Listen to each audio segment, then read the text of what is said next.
नमस्कार, हिंदी प्रतियोगिता के यूट्यूब चैनल में आपका स्वागत है। आज हम आपके लिए लेकर आए हैं सरस्वती पांडे और गोविंद पांडे की पुस्तक हिंदी भाषा एवं साहित्य का वस्तुनिष्ठ इतिहास से कुछ महत्वपूर्ण प्रश्न, जो आपके आने वाले एग्ज़ाम्स के लिए बहुत ही इम्पोर्टेंट है।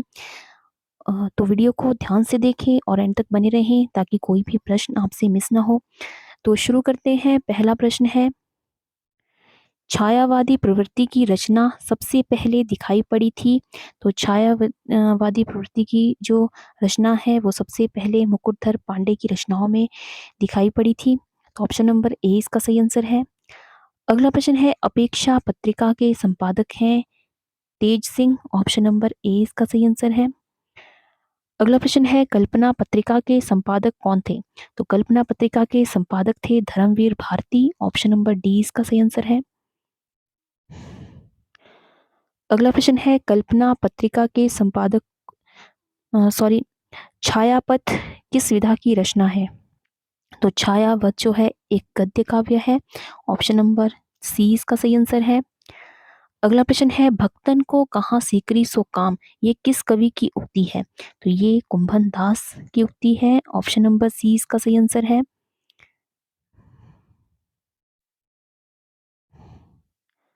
अगला प्रश्न है, सही युग्म का चयन कीजिए। तो इनमें से जो सही युग्म है वो है मोहन राकेश की आखिरी चट्टान, इनके द्वारा लिखी गई है। अगला प्रश्न है, संविधान के किस अनुच्छेद के उपबंधों के अधीन रहते हुए संसद में कार्य हिंदी में या अंग्रेजी में किया जाता है? तो ये कार्य जो है अनुच्छेद 348 के तहत किया जाता है। तो ऑप्शन नंबर डी इसका सही आंसर है। अगला प्रश्न है, संविधान की 8वीं अनुसूची में बोडो, डोगरी, मैथिली और संथाली भाषाओं को किस वर्ष सम्मिलित किया था?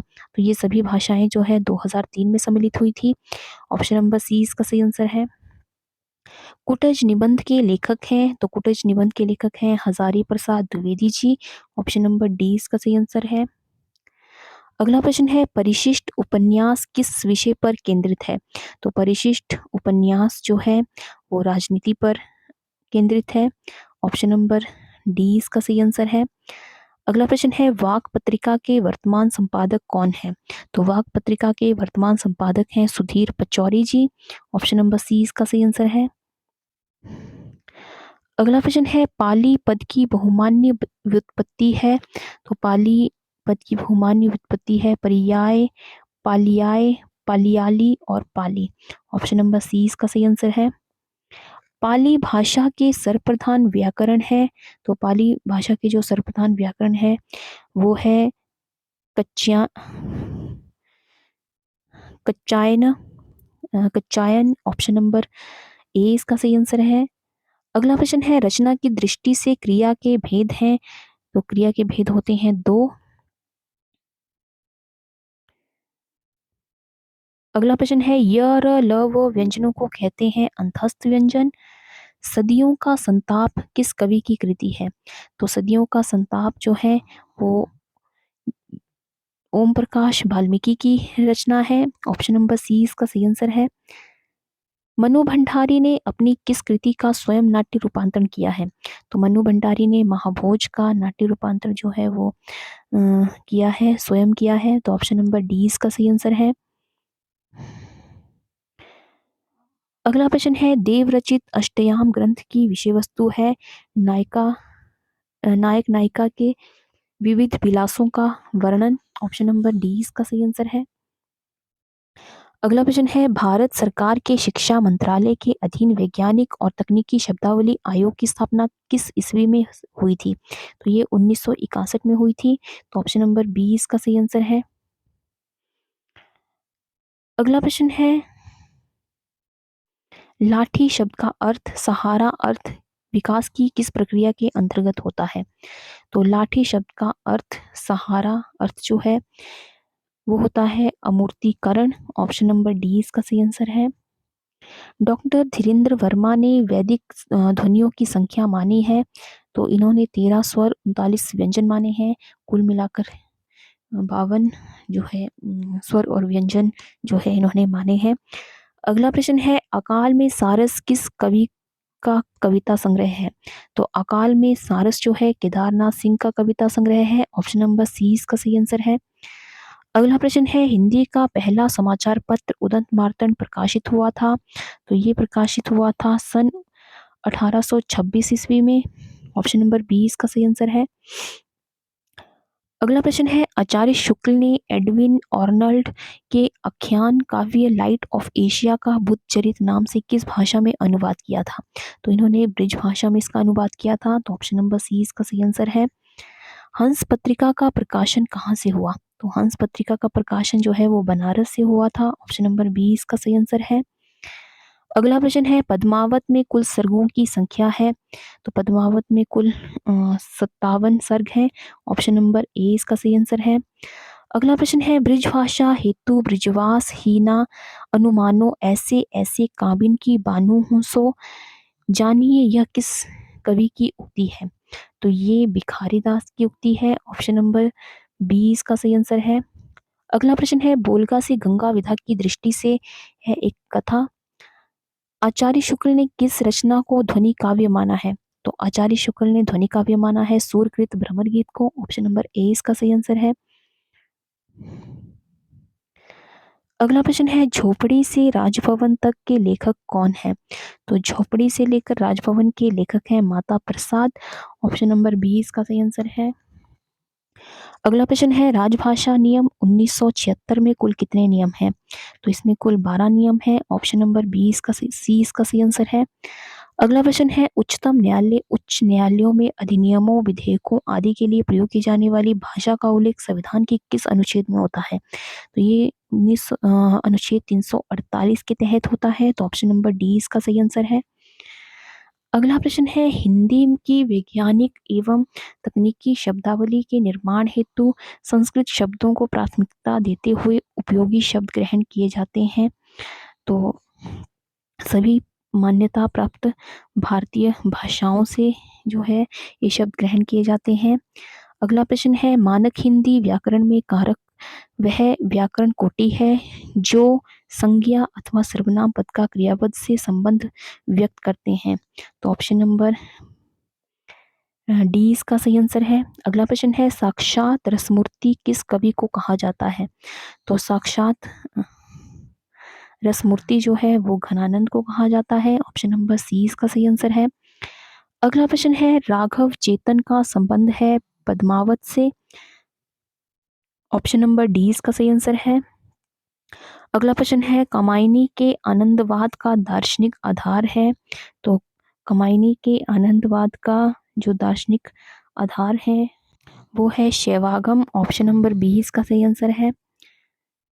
अगला प्रश्न है बिहारी सस्से की प्रसिद्धि का प्रमुख कारण था कल्पना की समाहार शक्ति। ऑप्शन नंबर ए इसका सही आंसर है। बूंदी नरेश महाराज शिव भाव सिंह का आश्रित कवि निम्नलिखित में से कौन था। तो बूंदी नरेश महाराज भाव सिंह का आश्रित कवि था मतीराम। ऑप्शन नंबर सी इसका सही आंसर है। अगला प्रश्न है कामता प्रसाद गुप्त प्रसाद गुरु का हिंदी व्याकरण विषयक ग्रंथ जो नागरी प्रचारणी सभा काशी से प्रकाशित हुआ था उसका नाम था हिंदी व्याकरण। ऑप्शन नंबर सी इसका सही आंसर है। अगला प्रश्न है देवनागरी लिपि का विकास किस लिपि से हुआ है। तो देवनागरी लिपि का विकास जो है वो ब्राह्मी लिपि से माना जाता है। ऑप्शन नंबर सी इसका सही आंसर है। अगला प्रश्न है सुनीति कुमार चटर्जी ने आधुनिक भारतीय आर्य भाषाओं के अंतर्गत पूर्वी हिंदी को किस भाषा के भीतर रखा है। तो इन्होंने इसे प्राच्य भाषा के भीतर रखा है। तो ऑप्शन नंबर सी इसका सही आंसर है। अगला प्रश्न है सर्वनाम का रूपांतर किस कारण से नहीं होता है। तो सर्वनाम का रूपांतर लिंग के कारण से नहीं होता है। अगला प्रश्न है हिंदी के सर्वनाम में कारक के कितने भेद होते हैं। तो हिंदी के सर्वनाम में कारक के होते हैं कुल 7 भेद। ऑप्शन नंबर सी इसका सही आंसर है। अगला प्रश्न है हिंदी का प्रथम व्याकरण लिखने वाले विद्वान थे जेशुआ केटलर। ऑप्शन नंबर ए इसका सही आंसर है।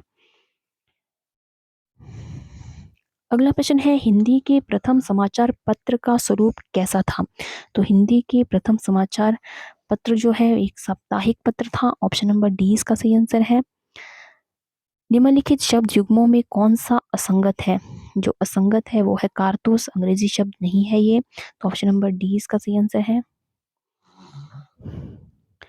अगला प्रश्न है निम्नलिखित प्रसिद्ध कहानीकार विजयदान देथा की उस कहानी का नाम क्या है जिस पर अमोल पालेकर ने पहेली नाम से फिल्म बनाई थी? तो वो थी दुविधा। ऑप्शन नंबर ए इसका सही आंसर है। अगला प्रश्न है अपरूप का कवि कहते हैं, तो अपरूप का कवि जो है वो माना जाता है विद्यापति को। ऑप्शन नंबर बी इसका सही आंसर है। अगला प्रश्न है भारतेंदु हरिश्चंद्र ने निम्नांकित नाटकों में से कौन सा उनका मौलिक नाटक नहीं वन अनुदित नाटक है? तो उनका अनुदित नाटक है रत्नावली। ऑप्शन नंबर सी इसका सही आंसर है। अगला प्रश्न है मान स्वर कितने होते हैं? तो मान स्वर 8 होते हैं। ऑप्शन नंबर डी इसका सही आंसर है। अगला प्रश्न है किस विद्वान ने देवनागरी लिपि के स्थान पर रोमन लिपि स्वीकार करने का सुझाव दिया था? तो रोमन लिपि को स्वीकार करने का सुझाव दिया था सुनीति कुमार चटर्जी ने। तो ऑप्शन नंबर ए इसका सही आंसर है। माटी की मूर्तें शीर्षक से रेखाचित्र किस लेखक ने लिखा है? तो माटी की मूर्तें शीर्षक से रेखाचित्र लिखा है राम वृक्ष बेनीपुरी ने। ऑप्शन नंबर डी इसका सही आंसर है। परिंदे कहानी को हिंदी की पहली कहानी किस आलोचक ने माना है? तो परिंदे कहानी को हिंदी की पहली कहानी माना है नामवर सिंह ने। तो ऑप्शन नंबर ए इसका सही आंसर है। अगला प्रश्न है मित्र संवाद पत्र साहित्य किनके बीच लिखे गए पत्रों का संग्रह है? तो ये रामविलास और केदारनाथ अग्रवाल के बीच लिखे हुए पत्र संग्रह है। तो ऑप्शन नंबर ए इसका सही आंसर है। लगता नहीं है दिल मेरा आत्मकथा की लेखिका है? तो इस आत्मकथा की लेखिका है Krishna Agnihotri. Option number A इसका सही आंसर है। अगला प्रश्न है हिंदी जाति की अवधारणा के पुरस्कर्ता कौन है? तो हिंदी जाति की अवधारणा के पुरस्कर्ता है Ramvilas Sharma. Option number C इसका सही आंसर है। अगला प्रश्न है इनमें से कौन सी भाषा भारतीय संविधान की 8वीं अनुसूची में नहीं है? तो इनमें से जो भारतीय भाषा 8वीं अनुसूची में नहीं है वो है भोजपुरी। ऑप्शन नंबर बी इसका सही आंसर है। अगला प्रश्न है इनमें से कौन सी कृति प्रतिबंधित रही है? तो इनमें से जो चिंगारियां जो है वो प्रतिबंधित रही है। ऑप्शन नंबर बी इसका सही आंसर है। जगदम्बा बाबू गांव आ रहे हैं कहानी संग्रह किस कथा लेखिका का है? तो ये कहानी संग्रह है चित्रा मुदगल का। ऑप्शन नंबर बी इसका सही आंसर है। विस्मय या आश्चर्य किस रस का स्थायी भाव है? तो ये अद्भुत रस का स्थायी भाव है। आचार्य रामचंद्र शुक्ल के अनुसार सूर काव्य की ऐसी कौन सी बड़ी भारी विशेषता है जो तुलसीदास में उतनी नहीं है? तो रामचंद्र शुक्ल के अनुसार जो उनमें विशेषता है जो तुलसीदास में नहीं है तो वो है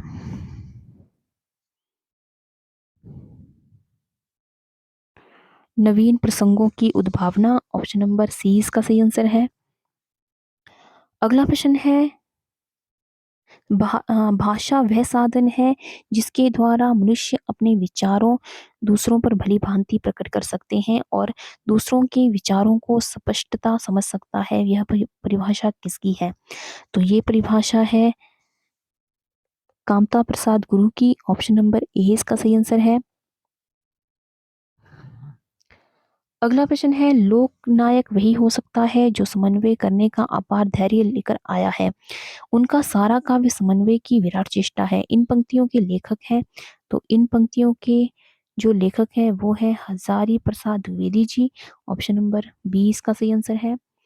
भरत मुनि के रस सूत्र की अनुमतिवाद पर आधारित व्याख्या किस आचार्य की है? तो ये व्याख्या है शंकुक की। ऑप्शन नंबर सी इसका सही आंसर है। अगला प्रश्न है सर्वप्रथम किस आलोचक ने अपने किस ग्रंथ में देव बड़े हैं कि बिहारी विवाद को जन्म दिया? तो देव बड़े हैं कि बिहारी इसे जन्म दिया मिश्र बंधु ने हिंदी नवरत्न में। ऑप्शन नंबर ए इसका सही आंसर है। अगला प्रश्न है बांधा था विधु को किसने इन काली जंजीरों से मणिवाले फणियों का मुख क्या भरा हुआ हीरों से। इन पंक्तियों में कौन सा अलंकार है? तो इन पंक्तियों में जो है वो रूपकातिशोक्ति अलंकार है। ऑप्शन नंबर बी इसका सही आंसर है। अगला प्रश्न है आचार्य रामचंद्र शुक्ल ने हिंदी साहित्य का इतिहास के आधुनिक गद्य साहित्य परंपरा का प्रवर्तक के अंतर्गत प्रथम उत्थान की कालावधि निर्धारित की है। संवत 1925 से 1850 विक्रमी तक। ऑप्शन नंबर 20 का सही आंसर है। अगला प्रश्न है, देव कवि किस जिले के हैं? तो देव कवि जो है वो इटावा के रहने वाले हैं। ऑप्शन नंबर डी इसका सही आंसर है। अखरावट काव्य कृति के रचयिता हैं मलिक मोहम्मद जायसी। ऑप्शन नंबर 20 का सही आंसर है। अगला प्रश्न है, आलपीन और गमला किस विदेशी भाषा के शब्द हैं? तो आलपीन और गमला जो है पुर्तगाली शब्द हैं। ऑप्शन नंबर डी इसका सही आंसर है। अगला प्रश्न है, भक्ति काल के किस कवि को जड़िया विशेषण से विभूषित किया जाता है? तो जड़िया कवि जो है वो कहा जाता है नंददास को। ऑप्शन नंबर 20 का सही आंसर है नंददास। अगला प्रश्न है, रचना के आधार पर वाक्य के भेद हैं 8। ऑप्शन नंबर सी इसका सही आंसर है। कत दिखाए कामिनी दई, दामिनी को यह बाह, थरथराती सो तन फिरे, फरफराती घन माही। किस कवि की पंक्तियां हैं? तो ये पंक्तियां हैं सैयद गुलाम नबी रसलीन की।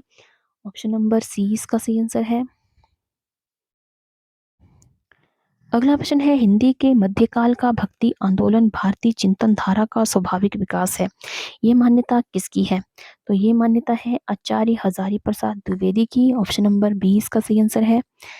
अगला प्रश्न है, दंडी के काव्य शास्त्री ग्रंथ का नाम है काव्यादर्श। ऑप्शन नंबर सी इसका सही आंसर है। अगला प्रश्न है, सन 1954 में प्रकाशित नई कविता पत्रिका के संपादक थे? तो नई पत्रिका के संपादक थे Naresh Mehta. Option number C इसका सही आंसर है। अगला प्रश्न है, खलटाई का दूसरा नाम है? तो खलटाई का दूसरा नाम है छत्तीसगढ़ी। ऑप्शन नंबर डी इसका सही आंसर है। अगला प्रश्न है, स्वनिम का अर्थ है? तो स्वनिम का अर्थ होता है ध्वनि। ऑप्शन नंबर डी इसका सही आंसर है। गोस्वामी तुलसीदास ने रघुनाथ गाथा रामचरितमानस की रचना किस उद्देश्य से की? रघुनाथ गाथा को जो है रामचरितमानस को ही रघुनाथ गाथा कहा जाता है। तो उन्होंने इसकी जो रचना है वो की थी स्वतः सुखाय के लिए। ऑप्शन नंबर डी इसका सही आंसर है। अगला प्रश्न है, विरुद्धों का सामंजस्य विषयक सिद्धांत किसने प्रतिपादित किया है? तो ये प्रतिपादित किया है रामचंद्र शुक्ल ने। ऑप्शन नंबर सी इसका सही आंसर है। किस सूफी कवि की रचना में दोहा चौपाई के स्थान पर बरवे चौपाई छंद का प्रयोग हुआ है? तो बरवे छंद का प्रयोग जो है वो नूर मोहम्मद में हुआ है। तो ऑप्शन नंबर नूर मोहम्मद की रचनाओं में हुआ है। तो ऑप्शन नंबर ए इसका सही आंसर है। भट्ट लोलट द्वारा प्रतिपादित मत कौन सा है? तो भट्ट लोलट ने जो है उत्पत्तिवाद जो है उनका मत है। ऑप्शन नंबर ए इसका सही आंसर है। काव्य शुभकारान धर्मान लंकारत प्रचक्षते उक्ति के लेखक हैं? तो इसके लेखक हैं आचार्य दंडी। सदल मिश्र की भाषा की विशेषता है? तो सदल मिश्र की जो भाषा की विशेषता है वो है पूर्वीपन। ऑप्शन नंबर ए इसका सही आंसर है। अगला प्रश्न है, कविता की तीसरी आंख के रचनाकार हैं? तो इसके जो रचनाकार हैं वो है प्रभाकर श्रोत्रिय। ऑप्शन नंबर सी इसका सही आंसर है। भक्ति काल को हिंदी काव्य का स्वर्ण युग सर्वप्रथम किसने कहा है? तो भक्ति काल को हिंदी का स्वर्ण युग कहा है ग्रियर्सन ने। ऑप्शन नंबर सी इसका सही आंसर है। अगला प्रश्न है, हिंदी के काव्य भाषा परक समीक्षक का नाम है Ram Swaroop Chaturvedi. Option number C इसका सही आंसर है। अगला प्रश्न है, संवेदनात्मक ज्ञान और ज्ञानात्मक संवेदन सूत्र के प्रयोक्ता हैं मुक्तिबोध। ऑप्शन नंबर सी इसका सही आंसर है। आचार्य रामचंद्र शुक्ल ने किस कवि को कठिन काव्य का प्रेत कहा है? तो कठिन काव्य का प्रेत जो है रामचंद्र शुक्ल ने कहा है केशवदास को। ऑप्शन नंबर बी इसका सही आंसर है। काव्य रसात्मक काव्यम काव्य परिभाषा के प्रस्तोता हैं, तो इसके प्रस्तोता हैं आचार्य विश्वनाथ। ऑप्शन नंबर डी इसका सही आंसर है। अगला प्रश्न है तुलसीदास चंदन घिसे के लेखक हैं Harishankar Parsai. Option number B इसका सही आंसर है। कट्टी चाटन नाम से हिंदी के किस साहित्यकार ने निबंध लिखे हैं? तो कुट्टी चाटन नाम से हिंदी में निबंध लिखे हैं अज्ञेय ने। ऑप्शन नंबर बी इसका सही आंसर है। बांगरू किस वर्ग की बोली है? तो बांगरू जो है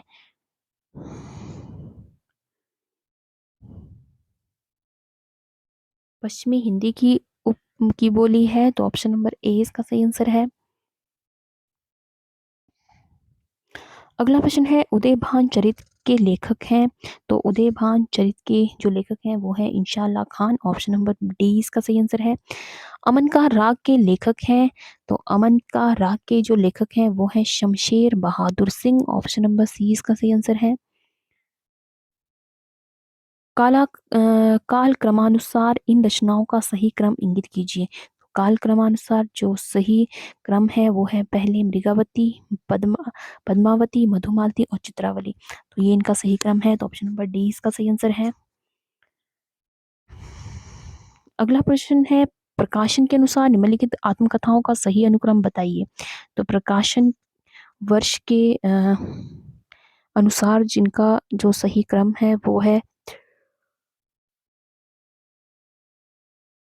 ऑप्शन नंबर डी, पहले अर्थकथानक, टुकड़े टुकड़े दास्तान, आज के अतीत, मुड़ कर देखता हूँ। तो ऑप्शन नंबर डी इसका सही आंसर होगा।